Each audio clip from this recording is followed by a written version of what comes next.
Mari saudara kita bersatu dalam doa.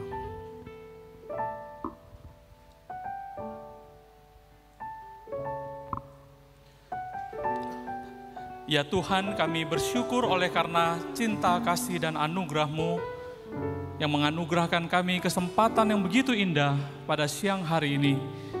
Kami boleh berkumpul bersama-sama untuk menyembah-Mu ya Tuhan, untuk meninggikan nama-Mu. Bahkan pada saat ini kami rindu mendengarkan firman-Mu.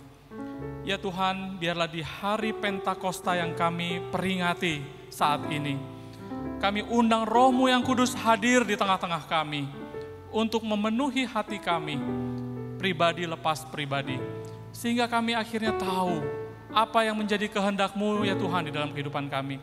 Dan kami dikuatkan untuk melakukan kebenaran firman yang sebentar akan kami dengarkan. Berbicaralah kepada kami ya Bapa, oleh sebab kami anak-anak-Mu ini kami telah siap untuk mendengarkan firman. Kami bersyukur dan berdoa di dalam nama Tuhan Yesus. Amin. Shalom Bapak Ibu Saudara sekalian yang dikasihi Tuhan. Saya mengajak kita membaca dua bagian firman Tuhan dalam perjanjian baru. Yang pertama-tama adalah di dalam surat 1 Korintus pasal yang pertama, ayat yang kedua sampai ayat yang ketiga. Surat dari Rasul Paulus kepada jemaat di Korintus yang pertama, pasal pertama sampai ayat yang kedua sampai ayat yang ketiga. Demikian bunyi firman Tuhan.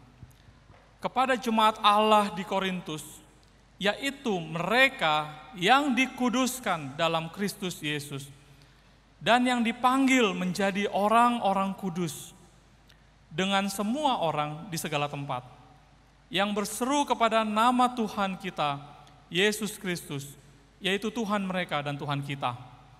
Kasih karunia dan damai sejahtera dari Allah, Bapa kita, dan dari Tuhan Yesus Kristus menyertai kamu. Satu bagian lagi saudara di dalam surat 1 Petrus pasal yang pertama juga, ayat yang ke-22. 1 Petrus pasal yang pertama, ayat yang ke-22.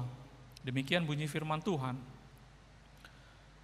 Karena kamu telah menyucikan dirimu oleh ketaatan kepada kebenaran, sehingga kamu dapat mengamalkan kasih persaudaraan yang tulus ikhlas, hendaklah kamu bersungguh-sungguh saling mengasihi dengan segenap hatimu. Sampai sedemikian pembacaan firman. Bapak Ibu Saudara yang dikasihi Tuhan, berbahagia kita yang suka membaca firman, merenungkannya, dan yang paling berbahagia tentunya kita yang melakukan firman di dalam hidup kita sehari-hari. Saudara, hari ini kita memperingati hari Pentakosta, yaitu hari turunnya Roh Kudus. Kehadiran Roh Kudus memegang peranan yang sangat sentral, sangat utama di dalam perjalanan hidup orang Kristen, saudara. Kenapa? Oleh karena seseorang bisa percaya kepada Tuhan Yesus sebagai Tuhan dan Juru Selamatnya pribadi, itu tentu karena pekerjaan dari Roh Kudus. Seseorang bisa sadar akan dosa-dosanya dan dia mengaku semua dosa-dosanya dan mohon pengampunan yang datangnya daripada Tuhan. Tentu itu juga karena pekerjaan Roh Kudus yang sedang melahirbarukan orang tersebut. Saudara, seseorang bisa menghadirkan buah-buah Roh Kudus di dalam hidupnya. Ya, ada kasih, ada sukacita, damai sejahtera, kesabaran, kemurahan, kebaikan, kesetiaan, kelemah lembutan, dan penguasaan diri.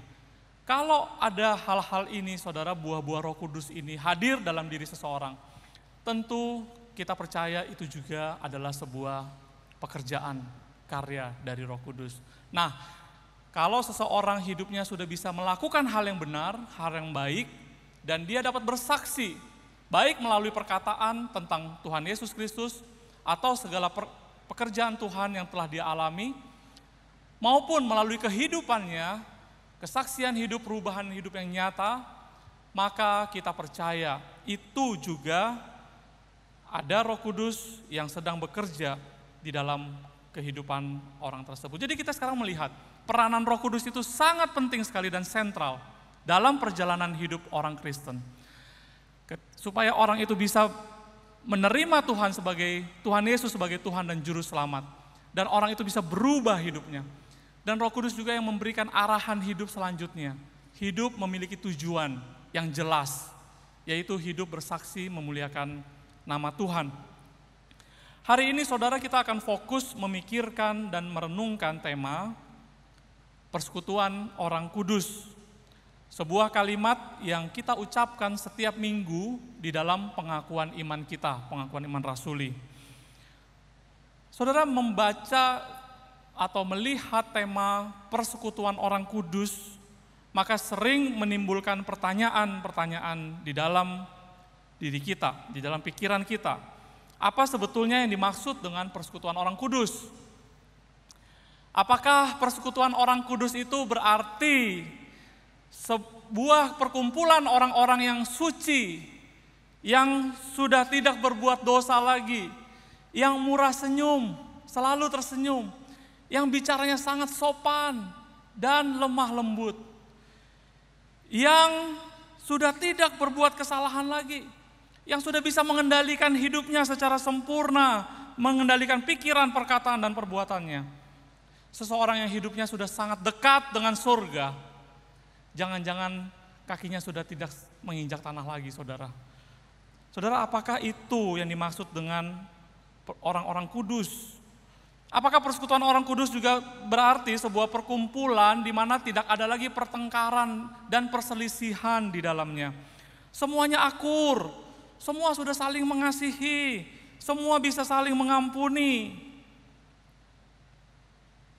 Saudara, kalau itu definisi daripada persekutuan orang kudus, maka tidak seharusnya Rasul Paulus menyapa dan memanggil jemaat Korintus di dalam salam dia, di dalam pembukaan surat 1 Korintus, Rasul Paulus berkali-kali menyebut jemaat Korintus sebagai orang-orang kudus atau orang-orang yang telah dikuduskan. Saudara, tidak selayaknya begitu. Kenapa, saudara?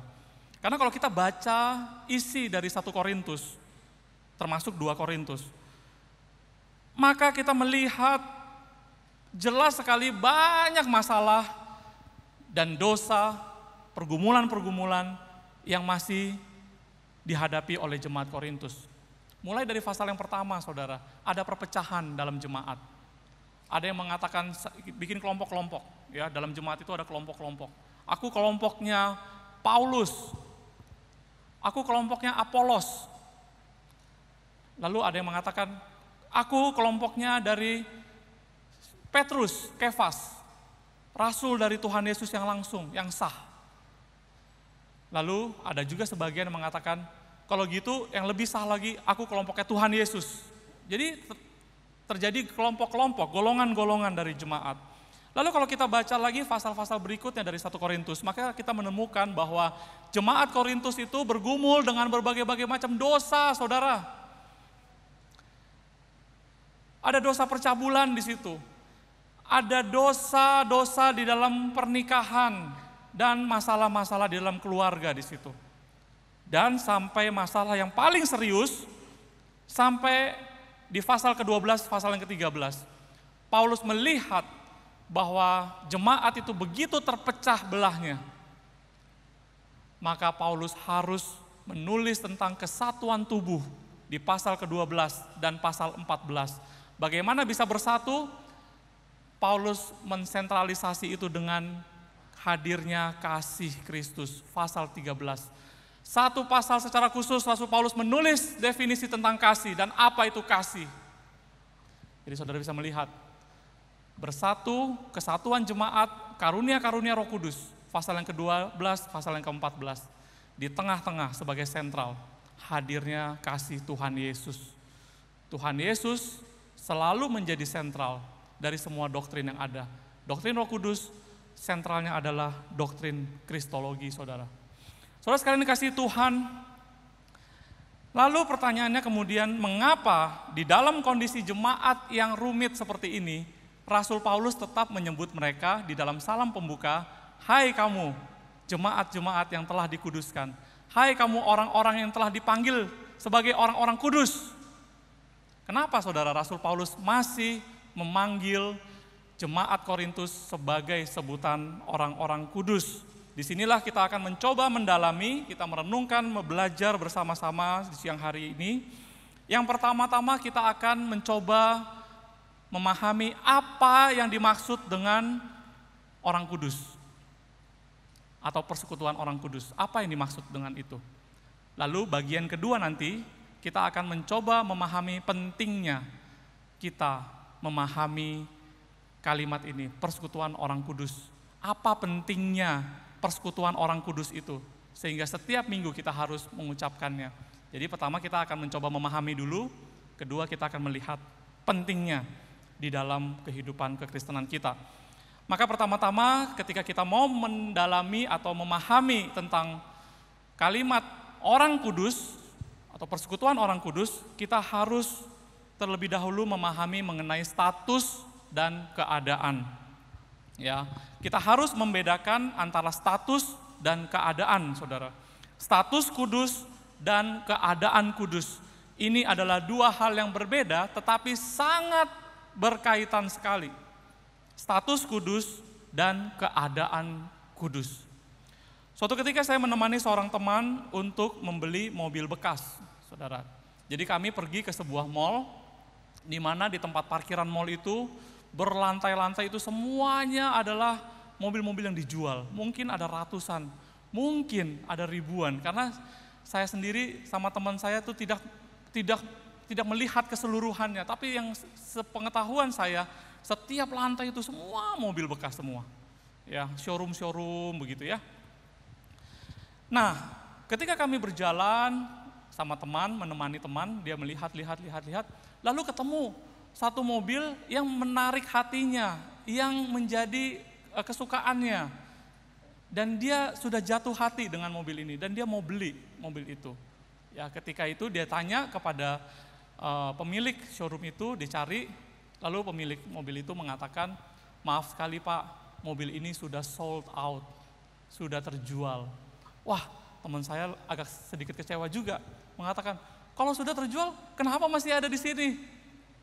Nah, pemiliknya mengatakan begini, saudara, mobil ini sudah dibeli, sudah ada yang pembelinya, tetapi sekarang lagi pengurusan administrasi, ya, surat-suratnya lagi diurus, pajaknya lagi dihidupkan dan lain sebagainya.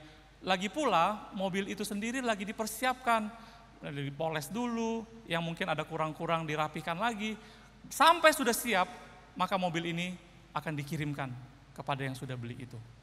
Jadi saudara, secara status mobil itu sudah terjual. Tetapi secara keadaan, mobil itu masih ada di showroom itu. Showroom adalah tempat untuk menjual mobil, saudara. Disinilah kita memahami status dan keadaan. Saudara, sebagai anak-anak Tuhan yang telah percaya kepada Tuhan Yesus sebagai Tuhan dan Juru Selamat kita, kita masih hidup di dalam dunia ini. Jadi sekarang, saudara sudah bisa memahami status kita sudah sebagai orang-orang yang diselamatkan Tuhan, tapi keadaan kita masih hidup dalam dunia yang fana ini, saudara. Karena setiap orang yang percaya kepada Tuhan Yesus dan telah ditebus dengan darah yang mahal, darah yang tak bernoda dan tak bercacat celah itu, maka seluruh hutang dosa kita, baik dosa-dosa yang telah kita lakukan di masa lalu, bahkan dosa yang masih kita lakukan saat ini, bahkan dosa yang mungkin akan kita lakukan pada masa yang akan mendatang, itu sudah ditebus oleh Kristus Yesus dengan darah yang mahal. Melalui penebusan Kristus Yesus, kita sekarang bisa sampai kepada Bapa, saudara. Kita telah menjadi warga negara kerajaan sorga. Itulah status kita. Status kita sekarang adalah warga negara kerajaan sorga. Ketika kita sudah menerima Tuhan Yesus sebagai Tuhan dan Juru Selamat, kita sudah ditebus dengan darah yang mahal. Status kita telah menjadi orang-orang kudus. Tetapi bagaimana keadaan kita, saudara? Sekarang kita masih hidup dalam dunia yang fana dan terbatas ini. Kita masih bergumul dengan berbagai-bagai macam persoalan pergumulan-pergumulan yang ada di dalam dunia ini sehari lepas sehari. Kita masih berjuang mengatasi dosa-dosa kita yang masih ada di dalam diri kita masing-masing. Dan kita sekarang dalam masa transisi antara kita hidup untuk memusatkan diri sebagai pusat di dalam kehidupan kita, atau kita sedang beralih bagaimana mencoba mentuhankan Tuhan, Yesus Kristus, sebagai Tuhan dan Kepala di dalam kehidupan kita. Dan proses transisi inilah yang di dalam dunia kekristenan kita sebut dengan proses pengudusan hidup atau sanctification yang dikerjakan oleh Roh Kudus. Jadi jelas saudara, secara status kita sudah menjadi orang kudus. Tetapi secara keadaan kita masih dalam proses pengudusan yang dikerjakan oleh Roh Kudus itu. Sampai suatu hari, ketika waktunya tiba, saudara, kita meninggalkan dunia ini yang fana. Kita dikenakan tubuh jasmani yang baru. Kita berada bersama-sama dengan Tuhan di sorga yang mulia, yang kekal itu. Di sanalah baru terdapat yang namanya status dan keadaan kudus kita alami secara sempurna. Saudara sekalian dikasih Tuhan, kalau begitu kita sekarang mengerti kenapa Rasul Paulus menyebut jemaat Korintus dengan sebutan orang kudus di tengah-tengah kenyataan keadaan jemaat yang masih jauh dari apa yang namanya kekudusan hidup. Tapi disitulah Rasul Paulus mendorong. Rasul Paulus menasehati.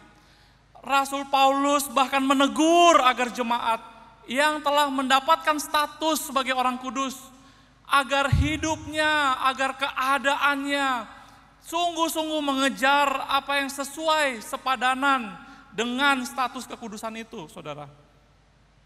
Rasul Paulus menulis surat pengembalaan Korintus itu, tujuannya untuk itu, agar hidup keadaannya bisa paling tidak sesuai dan berpadanan dengan status yang telah dimiliki orang-orang Korintus, yaitu status sebagai orang-orang kudus. Maka nasihat, teguran dan permohonan yang sama. Dengan hari ini saudara, saya doakan, saya sungguh-sungguh memohon dan mendorong saudara, dan saya termasuk, agar kita bukan hanya bangga dan berhenti sampai kepada status kudus saja, tetapi kita sungguh-sungguh mengusahakan keadaan kita bisa kudus, biar hidup kita sepadanan sesuai dengan status kita. Saudara sekalian yang dikasihi Tuhan, maka sekarang kita akan melihat makna persekutuan orang kudus yang berikutnya. Tadi kita sudah mengerti istilah keadaan dan status. Sekarang kita mencoba memahami kata persekutuan orang kudus dalam pengertian kesatuan tubuh Kristus. Ya, orang kudus sebagai kesatuan tubuh Kristus. Dalam perikop ayat 1 Petrus pasal yang pertama ayat yang ke-22 yang kita baca, dikatakan karena kamu telah menyucikan dirimu oleh ketaatan kepada kebenaran, sehingga kamu dapat mengamalkan kasih persaudaraan yang tulus ikhlas, hendaklah kamu bersungguh-sungguh saling mengasihi dengan segenap hatimu. Saudara, artinya di sini dikatakan bahwa semua kita yang telah ditebus oleh Kristus dengan harga yang mahal, dengan darah domba Allah yang tak bernoda dan tak bercacat celah itu, agar kita menjaga kekudusan hidup kita. Setelah itu, kedua, Rasul Petrus juga mendorong agar kita untuk dapat mengamalkan atau mempraktekkan kasih yang telah kita terima itu juga di dalam sebuah persaudaraan yang tulus, agar kita bisa sungguh-sungguh saling mengasihi satu dengan yang lain. Artinya saudara, kita bukan dipanggil untuk hidup kudus seorang diri saja, tetapi kita juga harus masuk ke dalam sebuah persekutuan orang-orang yang telah dikuduskan oleh Allah. Maka senada dengan itu Rasul Paulus juga di dalam surat Korintus menggambarkan kumpulan anak-anak Tuhan itu sebagai sebuah kesatuan tubuh Kristus. Dan Tuhan Yesuslah yang menjadi kepala dari susunan tubuh Kristus ini. Saudara sekalian dikasih Tuhan, sering menjadi pertanyaan kita. Kenapa kita jadi orang Kristen harus datang beribadah secara fisik, on-site ke gereja? Kenapa di gereja kita bukan hanya ibadah aja, tapi juga disediakan banyak sekali persekutuan-persekutuan. Saudara sebut saja persekutuan remaja, pemuda, persekutuan pria, persekutuan wanita, persekutuan usinda, persekutuan doa, saudara. Ada kelompok live. Banyak ya. Bukankah yang penting itu hanya beribadah hari Minggu, saya datang, selesai pulang.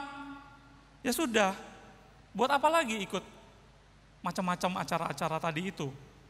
Apalagi saudara, kalau sering-sering ikut dalam persekutuan-persekutuan, nanti bisa terjadi gesekan-gesekan, nanti ada orang-orang yang tidak menyukai saya, nanti ada orang-orang yang saya pun tidak sukai. Nanti saudara, kalau saya sering-sering ikut perkumpulan-perkumpulan ini, saya takut saya jadi kurang dihargai, perkataan-perkataan saya tidak didengar. Saya belum siap untuk kecewa. Saya belum siap untuk dilukai. Saya belum siap untuk mengasihi dan mengampuni. Saudara, inilah kalimat-kalimat yang sering saya dengarkan ketika saya berkali-kali mengajak jemaat-jemaat untuk datang kembali beribadah di gereja secara on-site, atau ketika saya mengajak jemaat-jemaat untuk ikut persekutuan-persekutuan yang ada di gereja. Itu saudara kalimat-kalimat yang saya dengarkan. Nah, sekarang bagaimana kita menjawab pertanyaan-pertanyaan seperti tadi itu, saudara? Maka untuk itu sekarang kita masuk kepada bagian yang kedua. Apa pentingnya persekutuan orang kudus itu? Apa pentingnya saudara persekutuan orang kudus itu? Sehingga kita harus bacakan setiap hari Minggu di dalam pengakuan iman kita. Yang pertama saudara, persekutuan orang kudus adalah kehendak Tuhan. Saudara, di dalam doa Tuhan Yesus yang dicatat secara lengkap oleh Rasul Yohanes, Yohanes pasal yang ke-17, itu adalah sebuah doa yang panjang di mana sebelum Tuhan Yesus diserahkan. Ada yang mengatakan itulah salah satu isi doa di Taman Getsemani. Yohanes pasal yang ke-17, Tuhan Yesus berdoa bagi murid-muridnya, saudara. Bahkan Tuhan Yesus juga berdoa bagi orang-orang yang kemudian akan percaya dari pemberitaan murid-muridnya. Nah, sekarang pertanyaannya, apa isi doa Tuhan Yesus itu di dalam pasal 17? Isi doa itu hanya satu, saudara. Agar semua orang-orang yang percaya kepada Tuhan Yesus sebagai Tuhan dan Juru Selamat, semua orang-orang percaya dapat bersatu dan dapat bersekutu bersama dan dapat hidup bersama. Kesatuan itulah menjadi doa dan harapan dari Tuhan Yesus bagi murid-muridnya. Saudara, bersekutu bersama orang-orang percaya itu adalah kehendak Tuhan. Bahkan di dalam Mazmur 133 ayat yang pertama dikatakan, sungguh alangkah baiknya dan indahnya apabila saudara-saudara diam bersama dengan rukun. Sungguh alangkah indahnya dan baiknya dalam bahasa asli. Sungguh sangat baik sekali, sangat menyenangkan sekali melihat saudara seiman bersama-sama bisa diam bersama, hidup bersama di dalam sebuah kerukunan.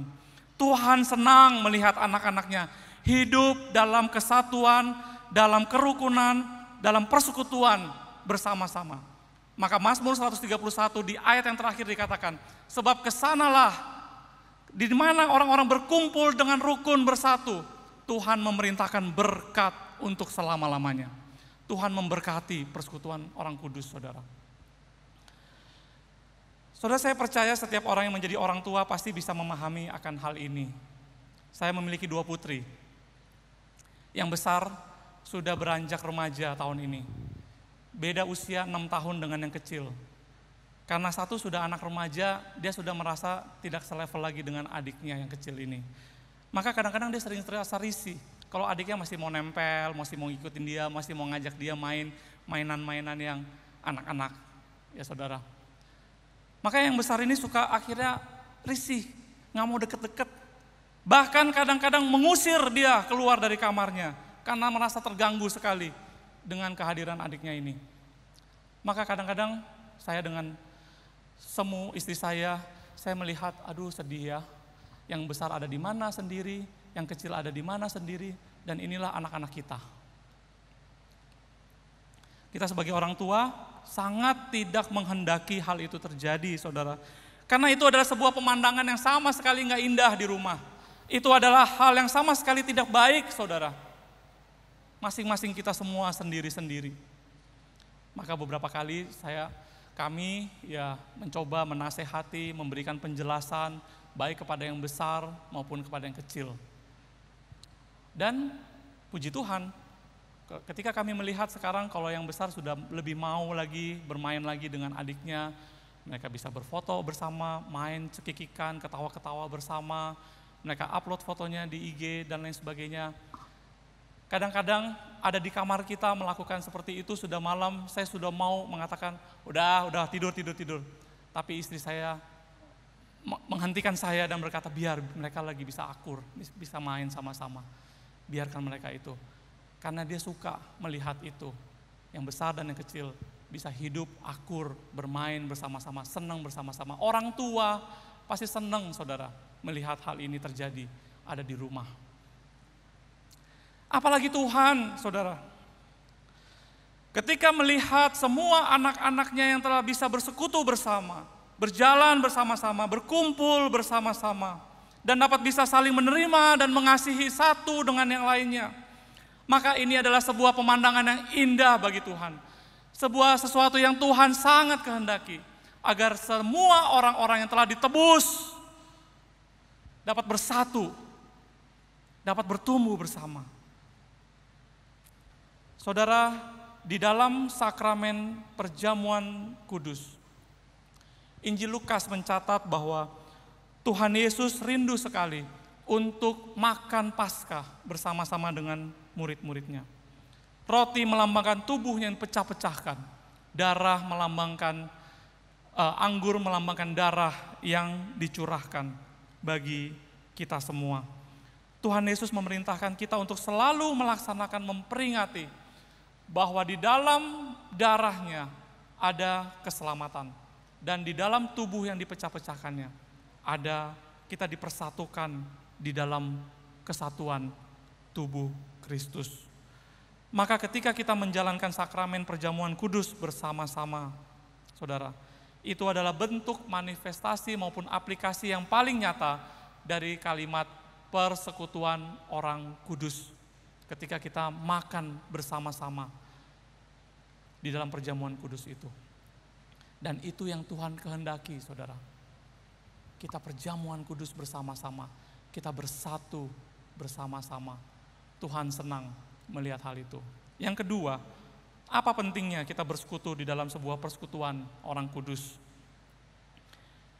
Persekutuan orang kudus adalah sarana terbaik kita buat bertumbuh dan dewasa di dalam Kristus. Jadi saudara, di dalam Efesus pasal yang keempat, Rasul Paulus mengatakan bahwa Tuhan mengaruniakan berbagai macam karunia-karunia kepada kita masing-masing. Ada yang menjadi pengajar, ada yang bisa bernubuat, ada yang menjadi guru, dan lain sebagainya. Semua karunia-karunia itu agar kita pakai untuk menjadi saling melengkapi satu dengan yang lainnya, saudara. Dan ketika kita berinteraksi di dalam pelayanan, saling melayani satu dengan yang lainnya, sesuai dengan talenta dan karunia yang telah kita terima dari Tuhan. Kita saling membangun, kita berinteraksi, di dalamnya kita bisa saling belajar, saudara. Kita berproses di dalam persekutuan ini. Sampai dikatakan kita mencapai kedewasaan iman. Sesuai dengan keserupaan kita dengan Kristus. Jadi, kenapa kita harus bersekutu di dalam persekutuan-persekutuan yang ada? Supaya kita bisa dewasa, supaya kita bisa bertumbuh, supaya kita bisa diproses, saling memproses sesama anak-anak Tuhan, orang-orang yang telah percaya kepada Tuhan. Ini tujuan dari persekutuan orang kudus, saudara. Suatu kali seorang muda berkata kepada saya tidak bertumbuh di gereja ini, saya tidak punya teman, saya tidak kenal siapa-siapa. Tidak ada yang mengajak saya berdoa, tidak ada yang mengajak saya untuk membaca Alkitab, tidak ada yang peduli sama saya. Lalu saya berkata, selain ikut ibadah, apakah kamu ikut komunitas, small group, live anak muda juga ada? Dia menjawab, oh saya tidak ada waktu, saya sibuk. Saudara sekalian dikasih Tuhan, bagaimana seseorang bisa bertumbuh jikalau dia tidak tertanam di dalam sebuah persekutuan jemaat Tuhan? Bagaimana caranya bisa bertumbuh? Bagaimana seseorang bisa dapat melatih diri untuk menjadi dewasa di dalam mengasihi Tuhan dan mengasihi sesama? Di mana seseorang bisa diingatkan, didorong, dinasehati untuk terus bertumbuh bersama-sama, membaca firman, berdoa setiap hari, mempraktekkan, aplikasikan firman Tuhan yang telah didengar hari Minggu di gereja. Di mana wadahnya, saudara? Kalau seseorang itu tidak bergabung di dalam persekutuan yang ada, bagaimana kita bisa bertumbuh? Itu sebabnya kita perlu persekutuan. Kita bisa menyaksikan pekerjaan-pekerjaan yang Tuhan telah lakukan di dalam hidup kita. Berkat-berkat Tuhan yang telah Tuhan nyatakan di dalam hidup kita. Saudara, itulah pentingnya sebuah komunitas persekutuan saudara seiman. Karena Tuhan Yesus berkata, sebab di mana 2 atau 3 orang berkumpul di dalam namaku, aku akan hadir di dalam perkumpulan itu. Ketika kita bersekutu bersama-sama, saudara, kita memuji, memuliakan Allah, kita membagikan hidup kita bersaksi di dalamnya. Firman Tuhan diaplikasikan di dalamnya. Tuhan Yesus hadir di dalam persekutuan itu.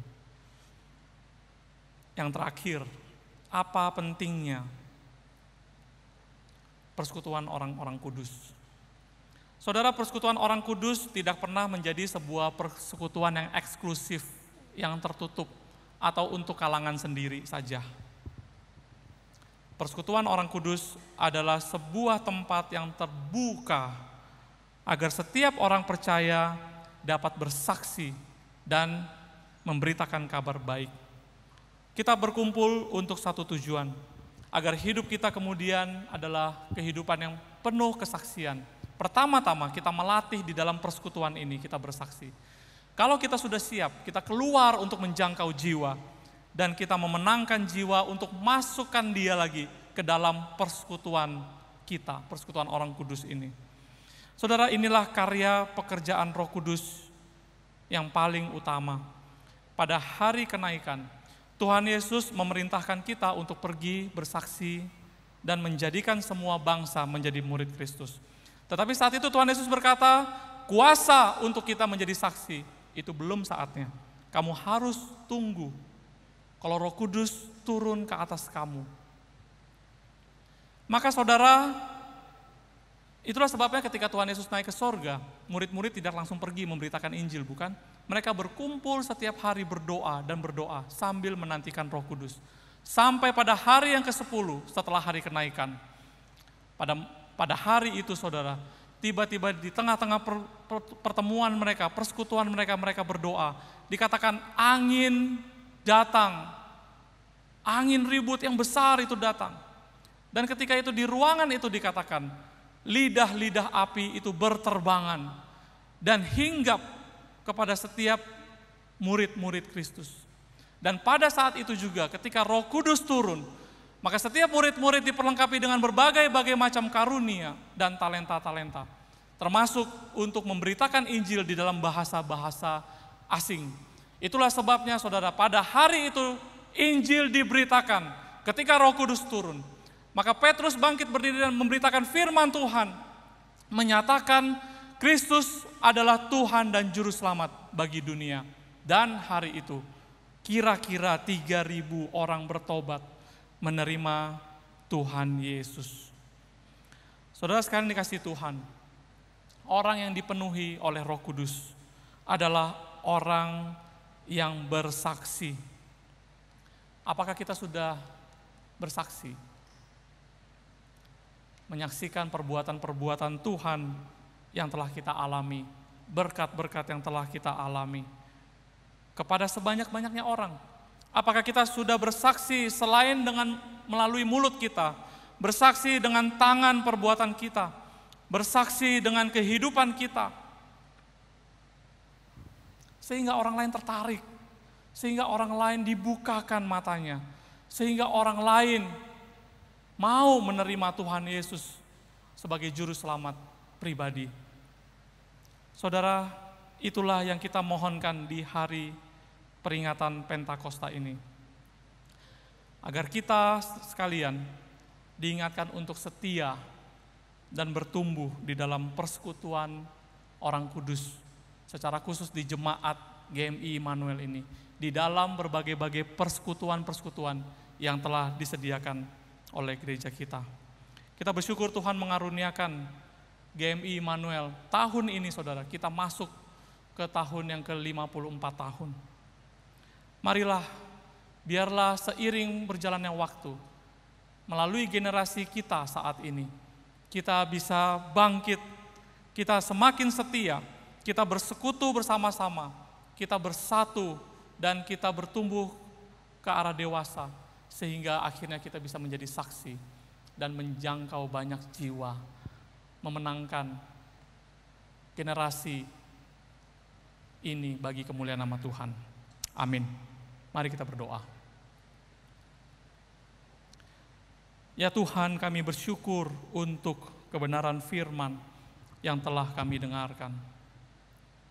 Kami bersyukur Tuhan, Engkau mengingatkan kami bagaimana kami harus bertumbuh setia di dalam persekutuan orang kudus.